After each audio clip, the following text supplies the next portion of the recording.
I redesigned my grandma's 33 square meter studio, taking it from an average studio to a modern masterpiece. This is my grandma, and she loves to travel. She lives in this small studio since I can remember. For such a small space, the layout is very interesting in my opinion. When buying this studio, there were two layouts to pick from. One with everything open, and the other with separated rooms. She picked the open one, but that left her with this extra door that's been there ever since, and it's completely useless. That's the first problem. The second problem is the entry. It's very practical, but it's completely dark. No light gets in here. Third problem is the outdated kitchen. There's no built-in dishwasher, and of course, that unused space above the cabinets, as usual in older kitchens.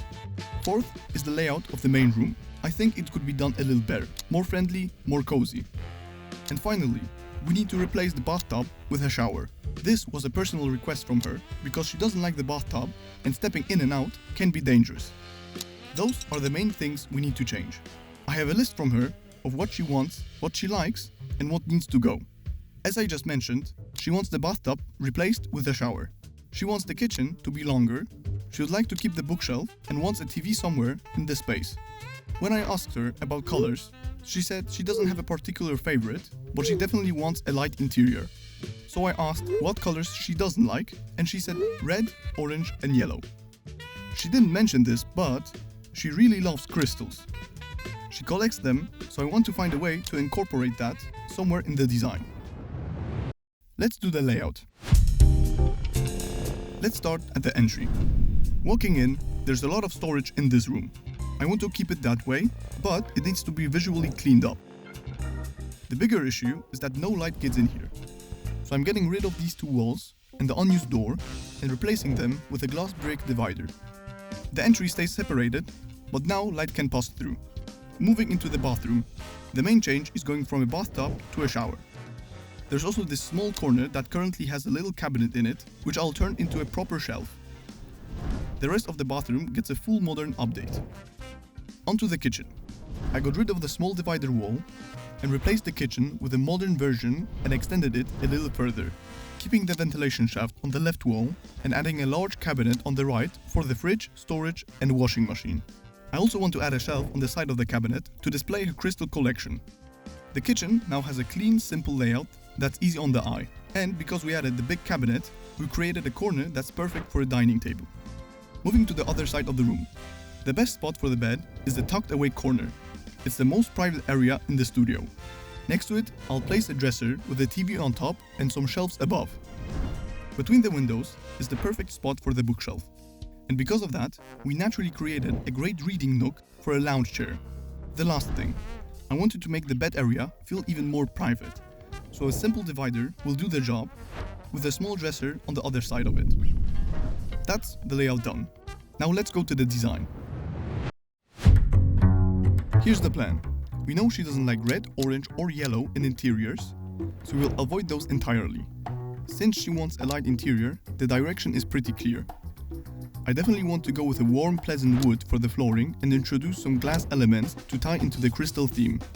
A hint of violet or lilac, like amethyst, will work well as an accent color. I also think she would like silver.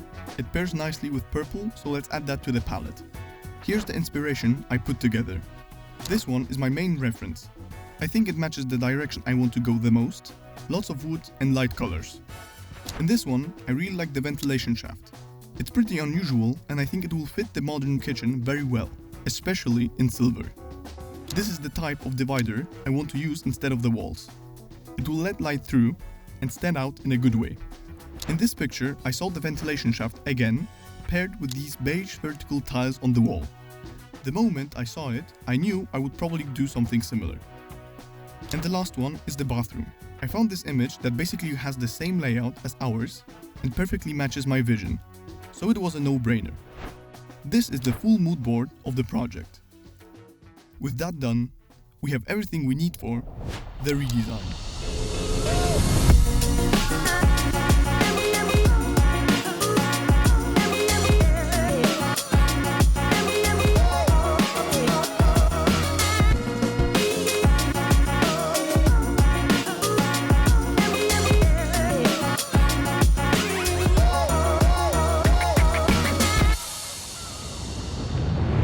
have it, the full renders of my grandma's redesigned studio.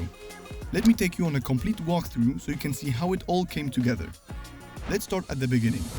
In the entry, I changed the wardrobe and the dresser to 2 matching closets with round corners so the space feels less cramped. My mom also suggested adding a full-length mirror on the bathroom door to make the entry feel bigger, and I think it was a great idea. As we saw earlier, I replaced those walls with a glass brick divider and added a small bench in front so you can sit down to change shoes or put things down. I removed the old small cabinet and replaced it with a clothing hanger. It used to be in a more intrusive spot, so now it's in a much better place. Moving to the bathroom, I used this reference heavily as inspiration because I think it fits the space perfectly. Changing the bathtub to a shower gave us more room, so we could turn that corner cabinet into a simple and very useful shelf. I also added one abstract detail that probably not everyone will like. A thin glass bricked window visible on the other side of the wall. Even with the lights off, it illuminates the bathroom in a very subtle way. Heading onto the kitchen, I think this is where we made the biggest change. We went with an asymmetrical cabinet layout in white, glass and silver metal materials, combined with warm wood and those beige tiles I wanted to use. I also used the silver ventilation shaft from my reference. With the new kitchen design, we finally have a proper space for the dining table. Before, it was stuck in the middle of the room, which always bothered me. Now, that problem is completely solved. Of course, I also added a dedicated shelf for her crystal collection right next to the dining table, so she can enjoy looking at them while eating dinner. Now, moving to the last section, the living area. Let's start with the room separator. I was struggling to decide what kind to use, but I finally went with a simple metal one. I paired it with an exotic wooden dresser and a pretty lilac flower. Next is the bed and TV area. I had a big problem figuring out where to place the TV. At first, I wanted to mount it on the separator, but then it would be only visible from the dining table. So the second best solution was to place it here, where it's visible from both the dining table and the lounge chair. You can even watch it from the bed, although the angle is a bit awkward. We also added a nice lamp and a side table for reading books. And of course, the bookshelf. One of the things that my grandma specifically asked for. I think this area turned out to be the best one in the whole apartment because it feels so friendly and cozy. Overall, I really like the end result. I went a little out of my comfort zone with this design. I mostly do interiors that I personally like, and since I'm a guy, most of the things I like aren't always appealing to women. That's why my mom helped me a lot with this one. And before anyone comments that this isn't suitable for an older person, I talked with my grandma throughout the entire design process and she approved everything. I hope you guys enjoyed the redesign and the video. Subscribe to see more future videos, and if you want to see how I redesigned my friend's tiny apartment, click right here.